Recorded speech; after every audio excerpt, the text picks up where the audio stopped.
Good morning, everyone. Happy New Year. We're glad you're all here. We have some new faces at the table, so we will get to those folks shortly, but we will call the meeting to order for the Downtown Lexington Management District for January 9th, 2019.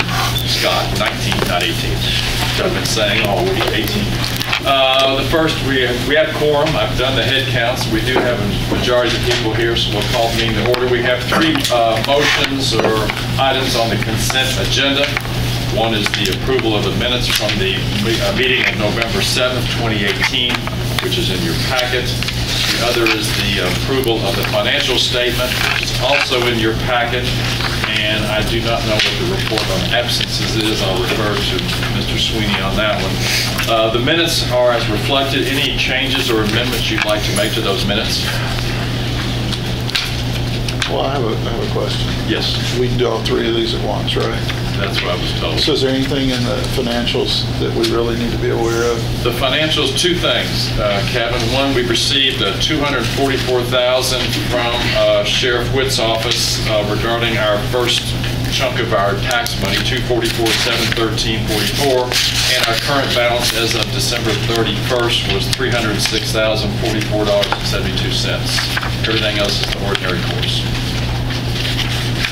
I move for approval of the whole consent agenda. We have a motion. We have a second. Second. We have a second. All in favor, please say aye. What was the motion? To approve the consent agenda. For all three? All What's three. number three? Number three, you're going to tell me what number three is. You put it on there. Must have been a thing of absences, so we don't have that. We're going to strike number three off, so it'll be a motion to approve the minutes and the financial statements. Motion's still the same. We still have a second. Any discussion? All in favor, The please motion say. to approve. One and two. 1 and 2, financials and... Or 3 and 4 is the case. 3 and 4, financials and minutes. Any other questions about it? No. All in favor, please say aye. Aye. Opposed? All right, this is now the public forum. Anybody have any presentations they would like to make, conversations? You are limited to 3 minutes. Kate, you have anything you want to say? I know you try to get on the agenda for something. You want to... Well, I wasn't really prepared to say anything today. That's fine. Okay. Very good, very good. Anybody else? Brandy Peacher would like to come for our March meeting and do a presentation about the Town Branch Commons, if that's possible. I'm not sure how long. So she says she's really interested in what we do. It says Town Branch Commons runs right through the management district. I saw her at the Christmas party with Mary Kay, and she asked if it was possible. I said, January. She said, no, I'm not ready for that. I'll have a new mayor. So March will be our next meeting. Yeah, that's, I think we put that on the agenda. So let's tell her that'd be great to coordinate with Terry. I will. Okay, perfect. Thanks, Thomas. Anything else? Do we have little presentations like when? Lane?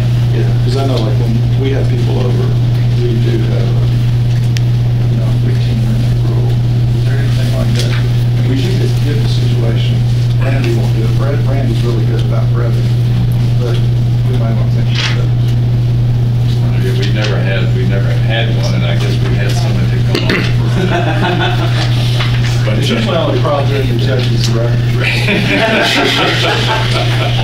Long-winded. It's always Terry. He's always on there. I think that's a great idea. If you want to maybe put that on to adopt it.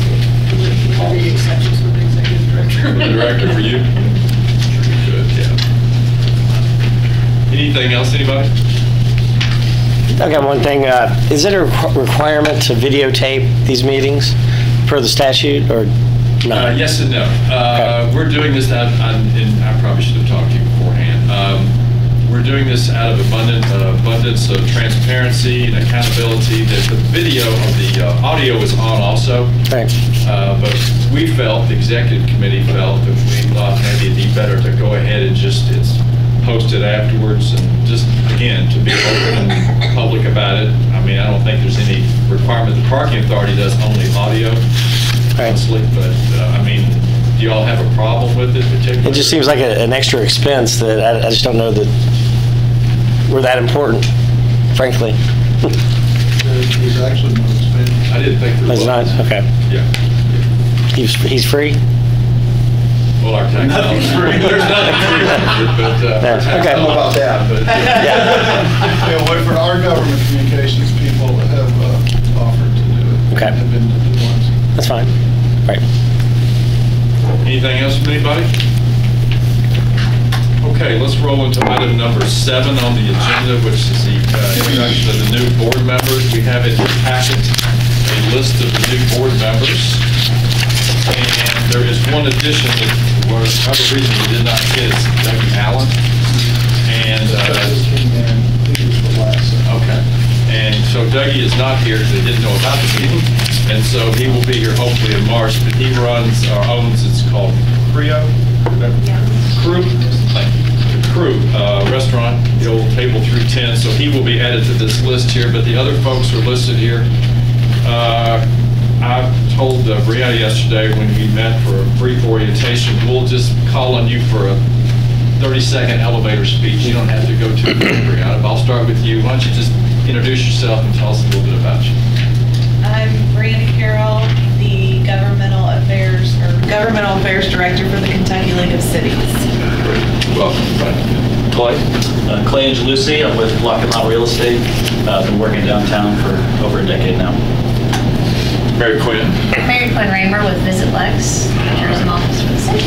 Well, Stan, where are you? There you are. I'm Stan Harvey, I'm principal with Lord X Sargent, or planning and urban design and architecture firm in downtown. Welcome, Stan. Welcome. Scott, do you want to reintroduce yourself? Good morning, everyone. Scott Haynes. Scott is back, and I noticed somewhere we called you Scott Langley, so that might be wishful thinking, but thanks for coming back on, Scott. And again, Dougie Allen will hopefully join us in our March meeting. These are our new folks, and we welcome all of you. We look forward to working with you and the new ideas you guys are going to bring. Got to meet with Brianna and Clay yesterday, and I've worked with Stan before, so I know him. Mary Quinn, of course, is a force among herself, so we're glad you're here. All of you, welcome. We look forward to the year together. Our next item of business will be the election of officers. There is a slate that's been provided to you. Myself as chair, Lisa as vice, Paula Hanson, who cannot be here today, and that is supposed to be as treasurer, not secretary. Paula's retired from Dean Dorton, and she's agreed to do that job, and we're very lucky to have Paula on board, quite frankly. And Scott Langley, also known as Scott Davidson, will has volunteered, or at least graciously agreed to be the secretary after my conversation with you. Did a good job here on this one. Yeah, I'm fine. We'll talk to you later. Any questions about the slate? Was there a nominating committee? Yes, there was. It was me. Yeah. Yeah. The floor is open for nomination. Would you like to be chair? Okay. For transparency. Well, there you got it. Jay? I'll move approval of the slate. We have a motion from Councilman Gibbs to approve the slate. Do I have a second? Second by Mr. Atkins. Any other discussion? All in favor, please say aye.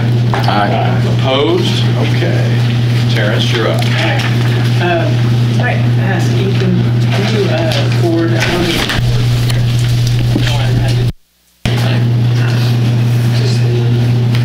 or you use the keyboard? Yeah. So,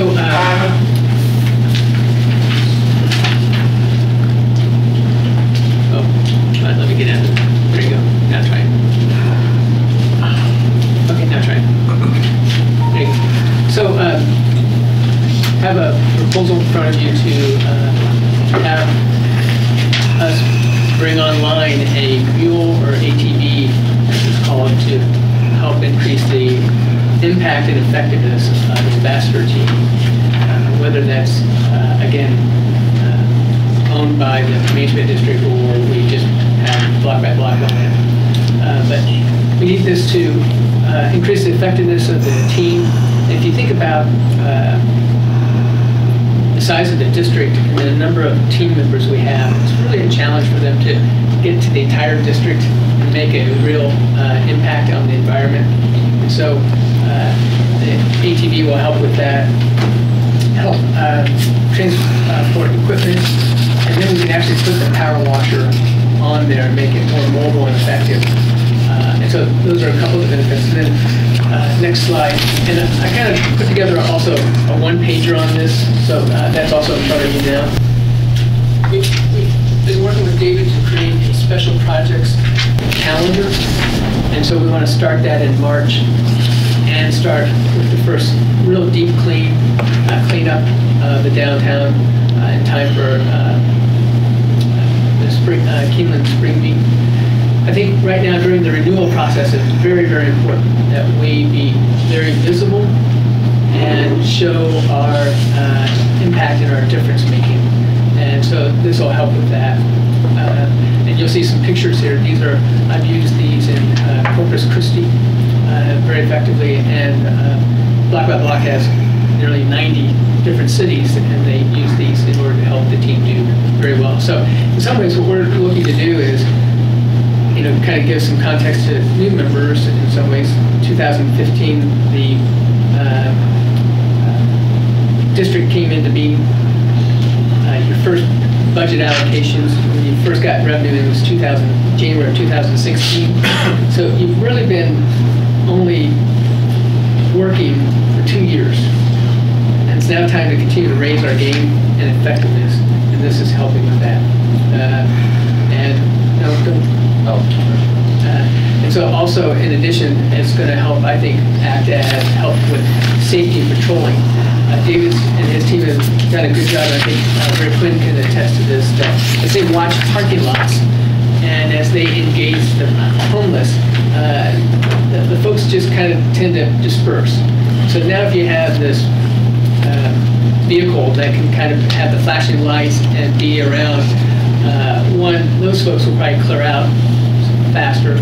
And having that type of presence, I think, also is reassuring to customers. So I think it'll help raise the level of increasing the perception to national safety folks. Next. And again, this is just take a look at the district and how linear it is. And it's really important in order to, for us to be effective is to, when you only have 3 or 4 ambassadors as a team online, to mechanize is really important in order to cover more ground and hit the areas that need to be hit on a regular basis, especially when you're going to be asking them in the next 12 months to sign up to re-up for this. So we got to do a better job of getting everywhere in the district, and this will make us more mobile and nimble. Again, we use this in Corpus Christi for lots of different things. These are just pictures of it. And then the branding part. You really start to message and tell people what you're doing and why you're important. And it's right there in the pedestrian pathway. And so, as we started talking about when we work as a group, we need to set up signs and make a big production to a certain degree out of it so people understand we're at work putting their dollars to work. So we have 3 quotes actually, and we have the opportunity to purchase it outright or to do a lease or lease purchase from Block by Block. And these are the options. You have the 3 quotes. Next. And by the way, the quotes, if you go back for a second, if you purchase it outright, I've asked that we allocate $14,000 or thereabouts for the purchase and $2,000 for branding. And so it's about a $16,000 request. If we do a 24-month lease, it's $621 or $622 a month. If you do a 36-month lease, it's $431. And now the next one. And so total cost $16,000, and that includes the branding. And then if you do any type of lease arrangement in this fiscal year, including the branding, it'd be $4,500. Next year it'd be $7,500, and then $5,000 in 2021, and that would be for a 24-month lease. And then again, what I put is any questions on stuff. I put that we're working with Lex Park to store the vehicle, coordinating right now with the police and with the city on street access and things like that. Police are fine so far. We're just working through some of the city's processes. And talk about costs. The source could be through special projects which are in the budget, or you could go to the general reserve. Joe just gave a update about at $306,000 in the balance, and so then the action that I would ask from the board is either a motion to allocate $16,000 for a purchase, and you can determine which income bucket, or to motion for us to enter into a lease of some sort, working, I guess, with the executive committee to make sure it's done the way they want to do it. I have some questions. Tough questions. So how did you pick the 3? To get bids from? We used a bid that we had from Corpus Christi. So you actually put out a bid? Yeah, we didn't put it out. I went to... Got quotes. Yeah, we got the quotes from them. Well, my concern is, I would think there would be more folks that have this type of equipment in Lexington than just 2 or 3. I went to... I don't really have a problem with the price. My other question, Terry, is more budget related on the slide with your yearly expenses. What's the difference in year 1, 2, and 3? I mean, the expenses are all over the board. No, so that reflects, if we purchase it in March, we have in this fiscal year 4 months of payments, of lease payments, including the end of the rating. So $2,500 roughly of lease payments and $2,000 of the branding wrap. In 2020, from July 1 through June 30th, you would have 12 months of lease payments. And then in 2021, you'd only have July through March, or July through February of lease payments. So I just try to give you a sense of, if you want to lease it, here's what we would have as an annual within the fiscal year, those costs. I've got a couple of questions. I always thought you had to have a license plate on. You can't drive golf carts around town here. And I think they allow it for parades and things for government. Well, I included pricing for the electric one, where you wouldn't need the license for it. Right. You need it for the gas ones, though. But I don't think you can drive an electric golf cart around town on the streets legally. We've coordinated with the police, and they're fine with it. And now we're going through the city's process. Okay. They're not sure what it needs to do, but we're working through it. It's a little different from the way the parks use theirs, so it would just be equally convenient. Right. And my second point is I'd almost rather see it through block by block versus us owning it from a legal standpoint. Let's say we have a driver that runs over someone, kills them. We're going to get sued. We'll probably get sued no matter what the circumstance is, but from a legal standpoint, Mr. Chairman, don't you think you'd rather see it owned by block? Most definitely. Does it, to Whitford's point, does block by block then carry the liability on it? They'd have to. If they own it, they'd have to, Yeah. So my only other question is, you or Scott, do we take this? I mean, my preference is if the money is available in this year's budget, is not to take it from reserves. Do we have money in this year's budget? We do. I can't remember. We do. 36,000 for the special projects. I have a couple of questions. Similarly, block by block owns it, do they do maintenance? Or the lease terms include maintenance, or how does that work? Usually they have, again, this is not, I haven't seen the lease or whatever, but you can buy a warranty package with it, so maintenance would be covered. Either way, with the contract with block by block, the day-to-day type of like gas and that type of stuff is on their expense. All the basic, the routine maintenance and stuff I can do myself. In Corpus Christi, did you have just one, and was that sufficient, or did you end up with? No, we had a truck, a Taylor Dunn, which is an electric vehicle, and an ATV. I like the idea of this very much, and I think it makes sense to lease it since we're not sure we're going to be here in several years. I hope we are. I sincerely do, but lease it for the duration of this until we get re-upped at least. I'd make a motion that we do the lease and the funding comes out of this year's budget, not reserve. And that the ownership would be vested block by block. Yeah, ownership is vested, is what you suggested. I'll second. We have a motion on the floor and a second. Does everybody understand the motion? Any discussion about the motion? All in favor, please say aye. Aye. Opposed? Okay, you got your mule.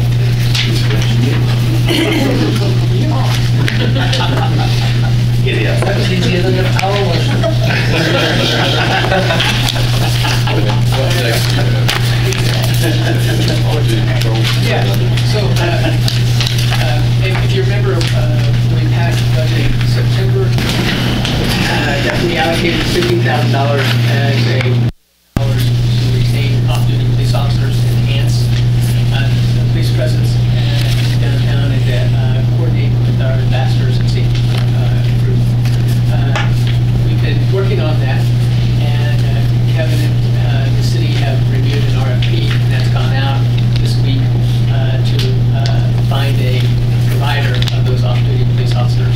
Our goal is to start that by February 15th, and then use that group to fill a schedule that we work with, coordinating with Lexington Police Department, as well as engaging some of our stakeholders and, again, understanding their needs, not only what David's observing on the street, but making sure that we're allocating those officers when they're needed to help the businesses that we need to, and their customers that are going to and from the garages. So that'll be on the street, or it's on the street, and then hopefully February 15th we'll launch that. That's the goal. Questions, anybody? Hopefully it'll accomplish the purpose of what we're trying to achieve, which is to have greater visibility and less instances with regard to our customers and everything. Yeah, I'd like to talk a little bit about the program and how we use it, like speaking of Minneapolis. We'll have a series of benchmarks that they are responsible for tracking. It's also trying to get them to make sure that they're interacting. There's a certain type of personality that we want. We want outgoing police officers who are customer friendly but can make the rest when needed. So we want them interacting, recording their customer contacts just like the ambassadors do. We want them stopping into the businesses and letting them know, hey, we're here. And so there'll be, I hope, a lot of interaction so that people know they're out there and we can use them as a resource. And again, they're designed to do the augment. So Lexington Police Department will continue to do what they do. We are a layer on top of that. So it should enhance our safety presence. Anybody? Okay, let's move on then to item number, I believe it's 12, headway arc lighting proposal, Beverly. Well, I just wanted to tell you guys about a project that hopefully will happen downtown with the pedways. We have 7 pedways downtown. 4 of them are over major thoroughfares. West Main, Vine, North Broadway, South Broadway. They're old and they add nothing aesthetically to downtown, but the owners want to retain them. So they need to be cleaned up and have some serious sprucing up so they're an asset to downtown and not an eyesore. So what do we think of? Lighting. And I had Adam Hayward from Vincent Lighting come down, and didn't he do your parking garage panel there? It's a very large lighting design firm in Cincinnati. So I asked him to develop some ideas for these pedways, for a couple of them, just to see what ideas he had. And essentially these would be lead lights programmed. They can change colors, the patterns can change, if there are lights going down the ceiling of a pedway, the lights can chase each other. You change them for the colors for like a UK ball game or Christmas or Halloween. They just add some fun and liveliness, and you're walking through them, and that makes them more fun. So Adam is coming down next week to meet with the Pedway owners, and Mary Quinn and Fraser, a couple of other people, just to present some ideas and give them an idea of cost. So, you know, that's it in a nutshell, guys. If you want to know more, I can tell you, but that is kind of where we are right now. Beverly, if I may, I just want to add to what you said in terms of adding aesthetic intrigue to these skywalks. I'm trying to get myself in the habit of saying that because I think it's nicer than Pedway. As you know, we are embarking on a $250 million expansion of our convention center with the intention of significantly increasing our convention business. I personally am fairly agnostic on these skywalks, but I can tell you that one of the biggest criticisms we receive from meeting planners looking at Lexington as a city is the access between our hotels and our convention center. You would be amazed at some of the things that happen in these skywalks. It is not for public consumption.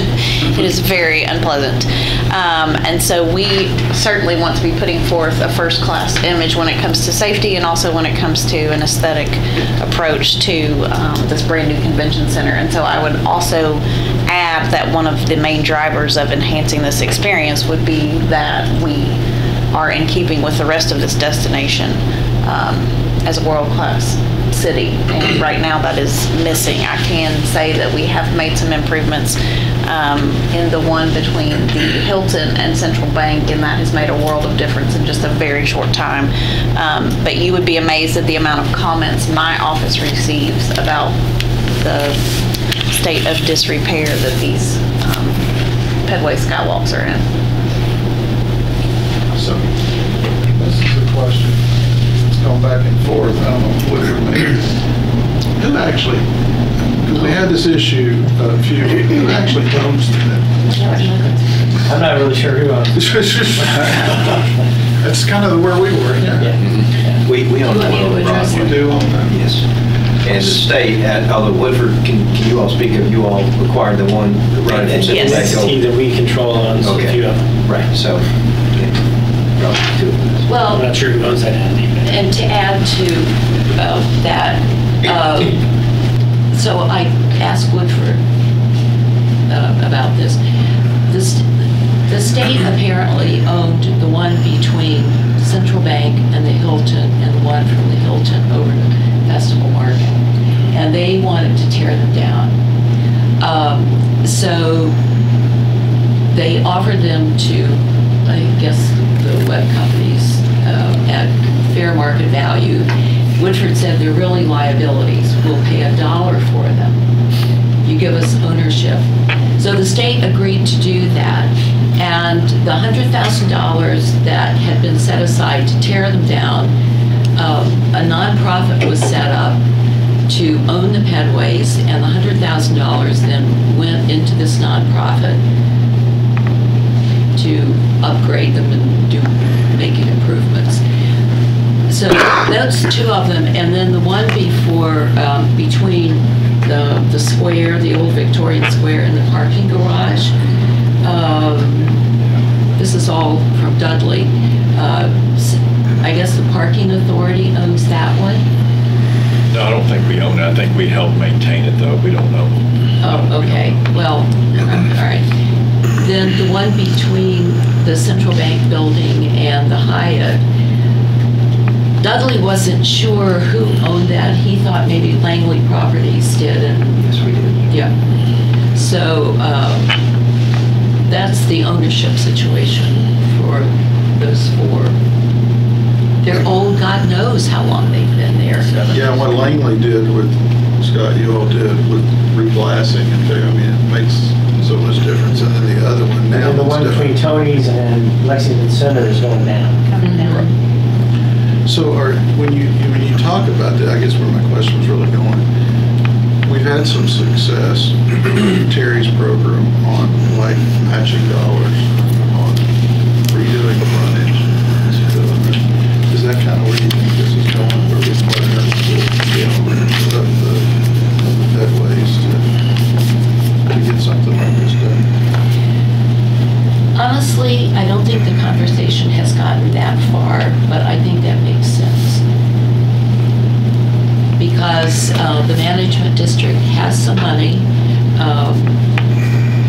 and this could be a project that even though it would be a public-private partnership, but I think the management district could get a lot of mileage out of it. And the management district has to be reauthorized in May of next year, 2020. So I think that we need a couple of high visibility projects, and which have to be done in the next 12 months. I don't know how difficult it will be to get the management district reauthorized. And there are many people, if you're on the board, okay, you have an idea of what the management district does, but I'm telling you, there are lots of people out there who don't have any idea, oh, Beverly, what is that you guys, whatever happened to that project? So they don't even know what happened to the project, and they don't know any of the things that have been done. So I think this, in addition to maybe some other lighting projects, would be a real positive thing to do for the management district to get involved in. Reggie, I just think about how everybody, liked what you all did with the one across the street. Oh, yeah. With the lighting panels on the front of it. The only thing I think that makes this more difficult, you all own that zone. Right. So you have control over the lighting, one person. And, it's just the agreement it would take to make everything happen. It's still a good idea. Well, there was a meeting I'm sorry, Jake. Well, I was just going to say, there was a meeting a couple of weeks ago, how this whole thing got put, let's move on this, with web company representatives, and Terry, and Mary Quinn, and Frazier.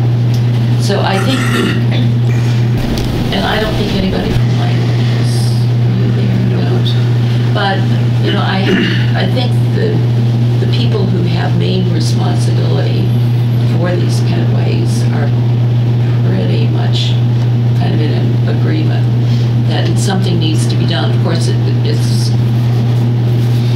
cost is going to be a factor, but as we have said, lighting is an easy way to make a really dramatic impact, and you get a lot for your money, and it can be done relatively quickly.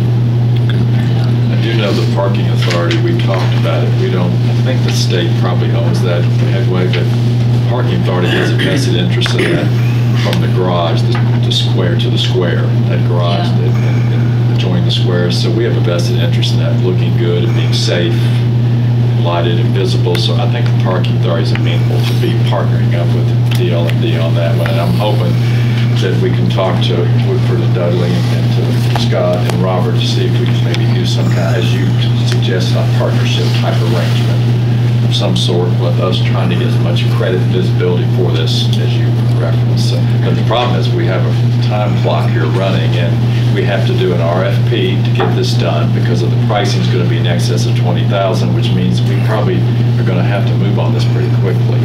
And so Beverly's going to try to get the Vincent folks to come. Anybody wants to come to these meetings, they're more than welcome. I mean, it's not like I really want to do this by myself. Beverly doesn't either. But those of you who have an interest, Scott, we probably, and of course Dudley is already there, and Ron Trisher was there. I don't know if you were there with Mary Quinn, but whoever wanted, Kevin probably needs to find somebody from the administration, or if you have the time, or if you want to find somebody, Jake, whomever. But I'd like to have some city input too. But let's collaborate. Maybe in March we could be in a position.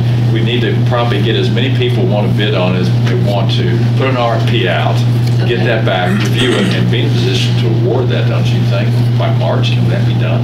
I think it's too aggressive.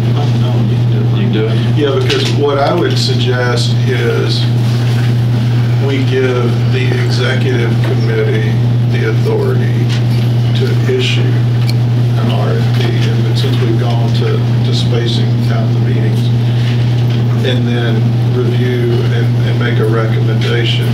If the timing works, we make the executive committee makes a recommendation to this full board at the next board meeting. I'm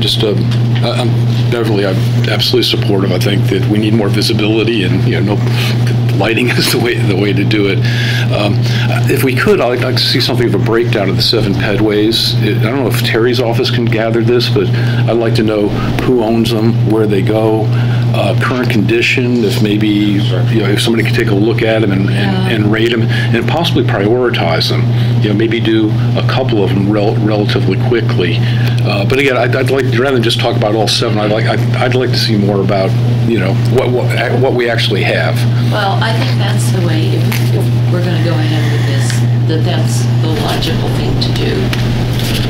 I have a map of them, but just doing everything that you said. Yeah, I don't know if Terry's office is in a position to track down that information and possibly even give us a rating on cleanliness. And also, surely there's some ranking for how heavily they're used. And so if we're going to do 2 the first year or 3 the first year, I'd like to do the most heavily used. I think we can get that together relatively. Okay. Relatively easily. And as far as implementation, Adam said, once you decide what you want to do, that 6 to 8, his company is a design firm, but they work with maybe 100 lighting manufacturers around the country. And he said about 6 to 8 weeks to manufacture essentially what is needed to make these things work, like the computers and the light strands and what kind of lights, and then 2 to 3 to 4 weeks for installation. So it can be done, pretty quickly.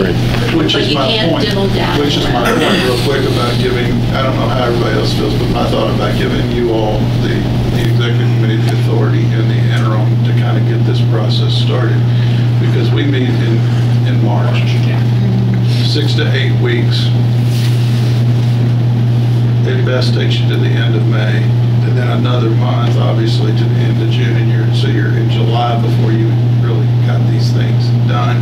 And that's if we give you all the authority to. If we wait and really talk about this again in March, you're pushing that back 2 more months.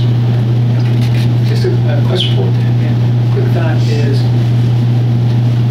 perfect to do the RFP, but it seems to me it might be that it's really a nonprofit or a web company project, and we want them just to come to the board and present a grant request. So they're, essentially it's their project and they're asking for dollars as opposed to we're bidding it out because it's not our project. We're not going to employ those lighting installers to do the project. It's going to be web companies, and they're just going to come to us and make a presentation of, hey, it's going to cost these dollars, they're going to put in this much, and they're requesting this much from us. So I think it could be even just, we would encourage them to come back with a proposal and a recommendation of even sequencing. We can help them. It seems to me that we're not doing the project, so we wouldn't need to bid that. Am I wrong on that?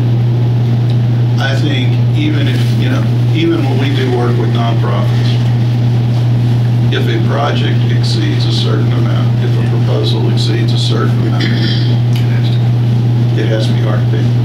Okay, so they can't just get it. So, 20 grand. I'm fine either way, quite frankly. I want to make sure we're in accordance with what the state law requires. Woodford, is this you all's project? We said. I'm not involved with it. No, This is Dudley's. yeah, but I'm just saying, is it the web company? No. See, It's not that's the web. so you've got these multiple parties that we're going to somehow be supporting in this. I just think it's cleaner if we have some numbers to look at. My macro question, this is my first day.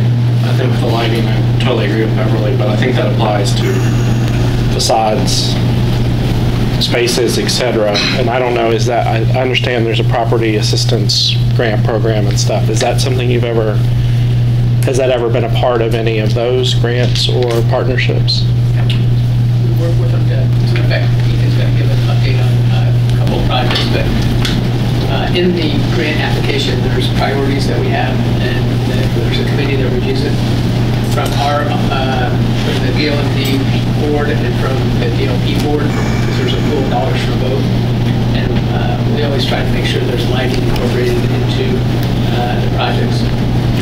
I'd like to prolong this because I want to move right along, but I think it makes sense, and Terry knows how I feel about this.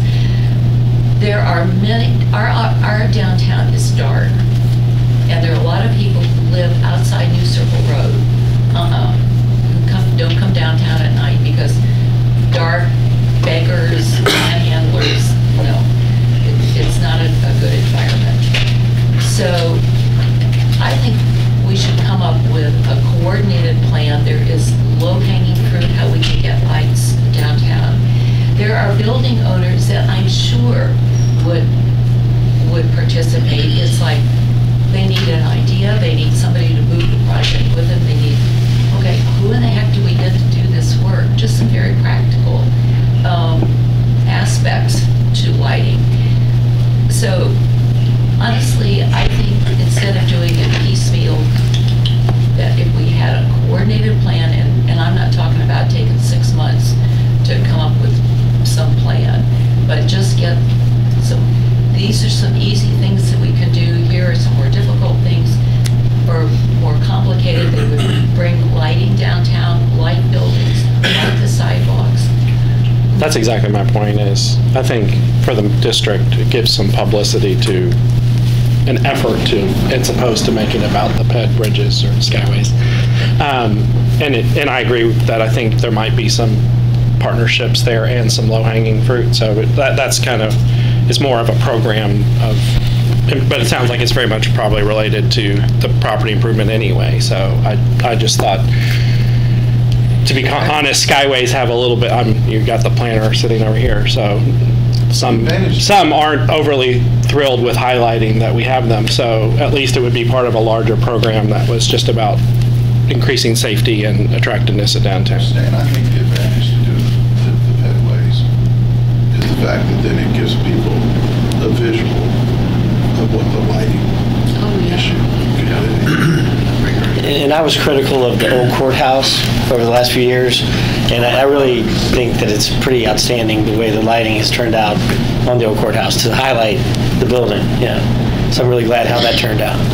Well, there's some easy things like lighting. Because I don't think anybody really knew what the lighting package was, and so, but luckily it was in there. But yeah, so, the Fifth Third Pavilion needs to be lit, and Vincent Lighting, gave us a very reasonable, I thought, estimate on doing that.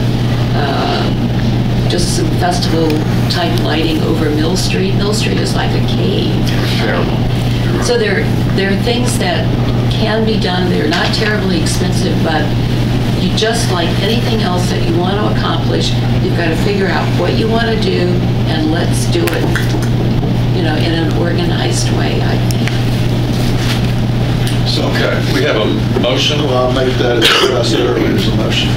We have to refer this to the executive committee to analyze it, put it out for an RFP once we are in the position to do that, and report back the idea in March with a recommendation. March, we have a motion for that. We have a second. Second by Thomas. Any more discussion on that motion? All in favor, please say aye. Aye. Opposed? So Beverly, let's do this. If you would get Mr. Benson's group. I'll abstain from that vote, That's fine. just in case Let the record reflect it, because we're going to be working with Dudley very heavily, so we need to get on Dudley's schedule for next week. And Stan, anybody wants to come to these things, we'll send an email to all of y'all. We'll probably meet at the web office because it's just more convenient, and Dudley's been gracious about trying to, and he's got a lot of information you're talking about, Jake. He's got a packet of all the different skywalks around town. Excellent. Skywalks now too, I like it. So we'll get all that out to everybody.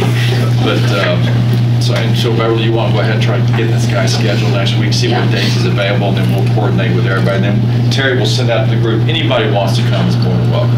It's open to all of us, okay? Anything else on that topic? Anybody? Thank you, Beverly. Appreciate your work on that. I guess the next item is the property improvement grant updates. Oh, God, I know. Ethan? Sure. So I gave a more detailed review of the program in November at our last meeting, but wanted to just give a quick overview of two of the projects that were completed over the holidays. And so construction finished on the Bluegrass Tavern, which if you don't know, is one of the largest bourbon collections in the state. So if anybody's looking for a reason to take a trip and see what they have done. But the front windows there open up in the summer, and so it's much more of a transparent and accessible entranceway now. And then it's not in this picture, but they also added some lighting over top of the door that's just on this side of the first entrance there, and so there's a little bit of lighting added as well. So those are nano doors that fold all the way up. That's exactly, it's almost exactly like Centro, just a little custom for that building a little bit. And as you can tell, it's pretty dark before. It's a pretty awful entrance of what it was previously. The other is a new restaurant in Old Limestone Blue, and I apologize, it's extremely hard to photograph their I guess the white facade or something, whether it's the weather or something, but they've rearranged the doors to make the interior function better. There's a lot of interior lighting that comes out, and so if you see this at night, it has kind of a glow to it, which is really nice. And then they should be opening this week. What I think I mentioned before, each of these will have stickers that look something like this, except a little bit different because this was a misprint and we have to get some new ones today. They'll be bigger. So about 8.5 by 8.5 square of just window stickers that'll eventually peel off, saying project made possible through the Downtown Property Improvement Grant, the organization's logos, so that we can have those out there. And then you'll see kind of some press releases coming out. We're spacing them with the two projects, trying to get as much press as we can for the two completed ones. And then also in our newsletters and other media distribution as well. So look for that to roll out over the coming days. How much do we spend on these two? So this was a $10,000 grant for this project, and it's approximately a $50,000 project. And this one was a $5,000 grant, and I wanted to say it was a $20,000 project, but I would have to check my numbers on that as well. And that doesn't include the rest of the interior renovations that went along with that as well. So $15,000 on $70,000. Approximately, yeah. Did Bluegrass Tavern do interior improvements or just pearls? Mostly just pearls. There were some in Bluegrass Tavern that were toward the front done to of the it. interior. Yeah. Not sure if I've ever been in there. Well, they have 850 of your favorite bourbons. Exactly, yeah. It's impressive. You can see there's a weird stage in the left one that's kind of in the front that blocked it off that they had to fix, and They a few got some other. lighting up front too. It's really, really nicely done. It makes it much better. And that's a new business owner of Bluegrass Tavern as well, and a new business itself in Pearls that we're supporting. So that's always a nice bonus. Thank you, Ethan. Anybody have any questions for Ethan? Appreciate it. Thank you. Mr. David, you're up. Want to apologize due to some unforeseen circumstances. The stats weren't included in the packet. But I just wanted to say the highlight for me from the most recent stats was the number of hospitality assists that we've gotten lately. That's due in large part due to having people at the surface lots with the second chance people. They're being more. They get to interact with everyone that's going to the games and everything more. And on the packet, which I'm so disappointed. I had pictures galore, right? It was my fault. Somehow it didn't get to me to put in the packet, so we'll send that email out so everyone got it.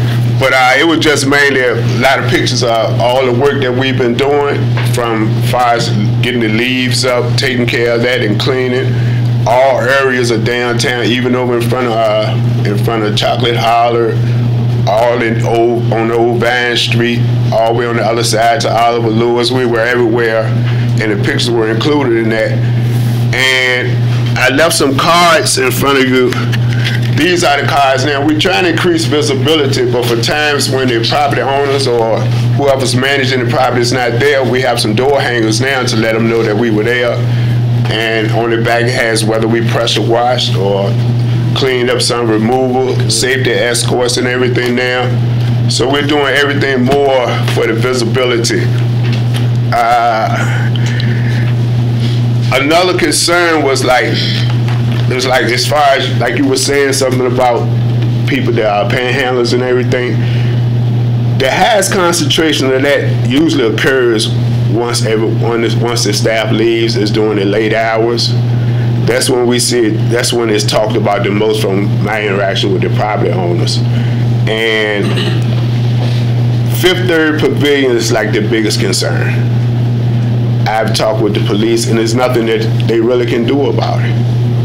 I mean, they can't make them leave from out there during the times that the bars are open, like Bluegrass and Central and everything that are open. A lot of them are inside of the pavilion, so when people come out to smoke, that's where they'll come.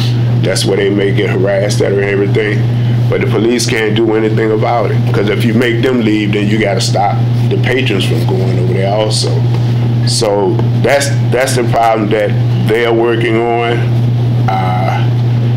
I don't know what more we can do as far as we're out there being seen. We're doing a better job, and during the hours, and most of the time, most of those hours, it's the younger crowd that's out there, and they pretty much can handle themselves. But the dinner crowd, we're out there during that time, so that hasn't really been a problem. And if anyone's been walking around, I'm sure you might have seen some concerns as far as like trip hazards on the streets and everything, where signs were and they're gone. Just wanted you to know that we are reporting them.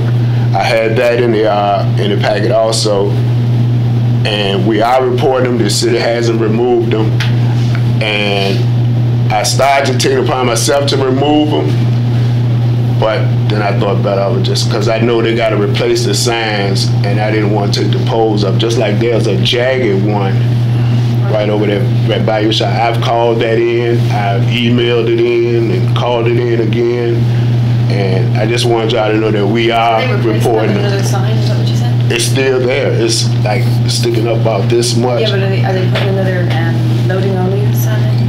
Is that? They haven't said, but I'm pretty sure it's another sign that needs to go there. I forgot what the sign had on it. It was like loading only, like it wasn't like, but people are parking there and having traffic. Right. Yeah, but it was a car. It was a car that drove over it and it popped its tire. Oh, I was wondering. And I let them know that. I put an orange cone over top of it. Somebody removed that. But I just wanted you to know we are reporting those, and I'll let you know as soon as they remove. Yeah. And one last question. One last thing. I've always heard that how well we're doing and everything, but I need to know if there was anything that y'all think we needed to do to improve or make things better. My only thing, David, is I want to compliment one of your guys, a relatively recent hire, Marvin, is like about the friendliest guy in the world. And he's always smiling, he always makes eye contact, but some of your folks don't. And I know it's a hard thing to tell people to smile and make eye contact. Yeah, I used to be in the restaurant business. You tell your waiters to smile. I mean, I know it's really, really hard, but some of them aren't making eye contact with people. And I think just even making eye contact with people goes a long way. And Marvin is a star at it. You haven't met Marjorie. Kind of jump in on that.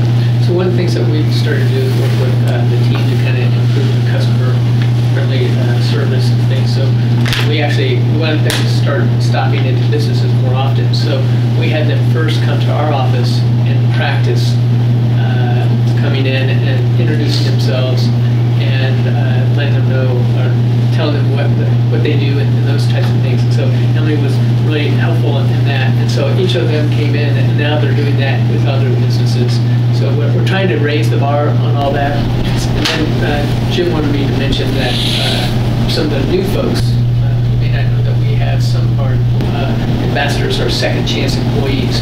We received a grant from the city to hire folks. folks. And so we've been able to increase our team by a couple, I think two or three. And that'll run through March, and then the dollars will run out. But it's been a good program. We're giving these folks a chance to get gainful employment, and they've been very good. I think some of them are the folks, or two of them the folks that we just talked about. Yes. Yeah. So it's an interesting thing is, we're not even pay real well for the street team, right? Well, the second chance employees sometimes are a higher kind of educated individual that just need a chance. So it's been really a good opportunity for them, and I think we've benefited as well. So we just want to update you back on that. I just wanted to add, I think these guys are doing a great job. There's like one minor thing I wanted to point out. I see y'all walk everywhere, and they're out there getting they've especially done a good job of getting the leaves out of the gutters recently, and so I'm delighted with the job you guys are doing, David. I wanted y'all to see the pictures from Broadway by 2nd Street. That was a big job. Yeah, that was it for me. I just wanted to add that I cannot thank you enough. I mean, you know how much Visit Lex appreciates your team, but I had a young staffer attacked back in July, and it became a serious issue about walking to and from cars at the beginning and end of the workday. And these guys have been there every single morning and afternoon since. And my staff feels much safer. Hey, David, on Fifth Third Pavilion, you got people sleeping in the middle of the day. And so you see people coming in from out of town. I've had somebody mention it to me. He's like, you all got people sleeping in the middle of downtown. I've spoken with Officer Florence about it, and he was telling me that it's a public park and that they can't make a move. Can we roll those canvas or those enclosures up so that they can't get? They have the sides already rolled up, but each end, the Main Street end and the Short Street strap, they still have those down. That's where they go. And they'll go into the corners of those. Some of them will sleep even in the open. Yeah. They'll just have all their bags and stuff. And the only hours that they're really allowed that they're not allowed in the pavilion is from I believe it's 2 in the morning to 6 in the morning. Other than that, it's open up to them. They'll even pull the chairs from the property owners, pull them over into the pavilion. They used to, set them and make ones for their feet and everything. I was thinking that with the cold weather, that it would force them in somewhere. But you have maybe 3 people that are pretty that hard that are not going in. They're not going in. Yeah, they don't want to go inside. And I've even tried to talk them into going in somewhere because it's pretty much white flag. They won't get turned away from anywhere, but they just rather be out in the cold in the elements. Well, I will say this, that anytime I've had an issue or people call me with regard to David's folks, I've called him and he addresses it immediately because Jake's right, it's not always all going to be positive, smiling, but I think we had an issue at one point and we got real cold. Some of the folks were maybe spending a little too much time over there in the old courthouse trying to stay warm. And I appreciate that, but when it was brought to my attention, one call to you and it was taken care of. So you're very responsive and we appreciate it. We really do. So, anything else for David? I was going to say tonight at the Kentucky Theater, Republic Bank, Central Baptist, who else is doing a presentation with incoming Mayor Gordon, talking about the opioid crisis and showing the movie. One's Boy. Yeah. Beautiful Boy. Yeah. So I'm going to try to go to that tonight. I'm encouraged by the new mayor with her focus on opioids. That ties into all of this as well, you said. What time does it start? I think 5 or 5:30. And they show the movie at 6, and there are going to be a couple of speakers, and Mayor Gordon's going to speak about her vision to attack the opioid issues in the community. So we may want to have a few extra of our people in that area just for the optics. Optics. Is it next week? Maybe next week. It's next week. Oh, it's next week? Okay. For some reason, I knew it was a Wednesday. It's next Wednesday. Okay, next Wednesday. All right, sure. Do they need reservations to go to that, Lawrence? Okay. I don't think so. I think it's open. Yeah.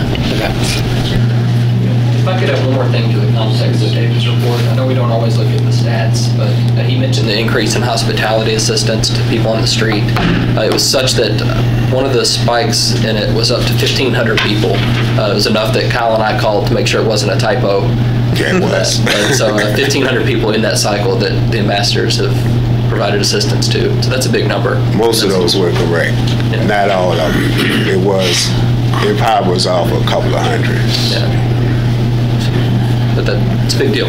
Yeah, well, anytime, because like last night, I was out myself last night before the game started over on Short Street, and I had a few hospitality assists myself last night over there with people going to the game, looking for places to eat.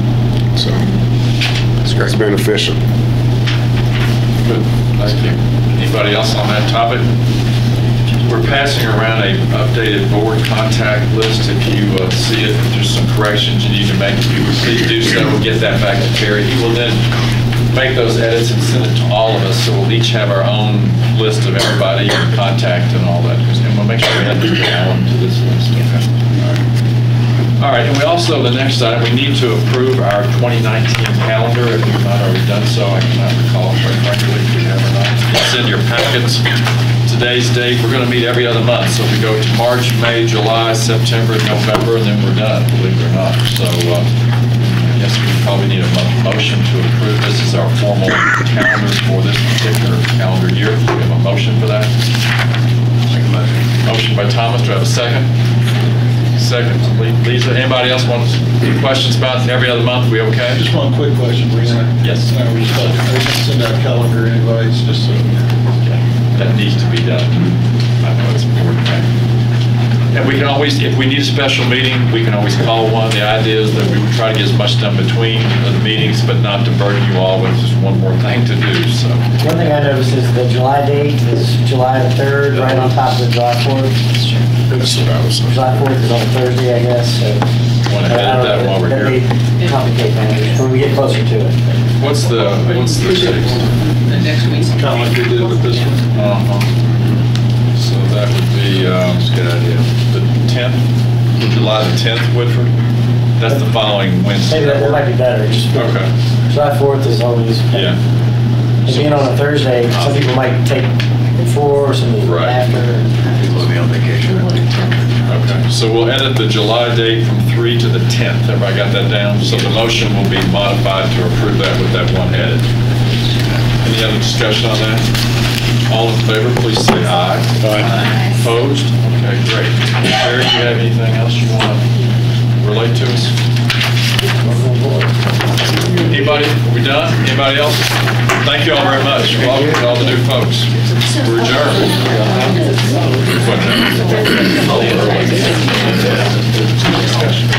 Oh, these are great.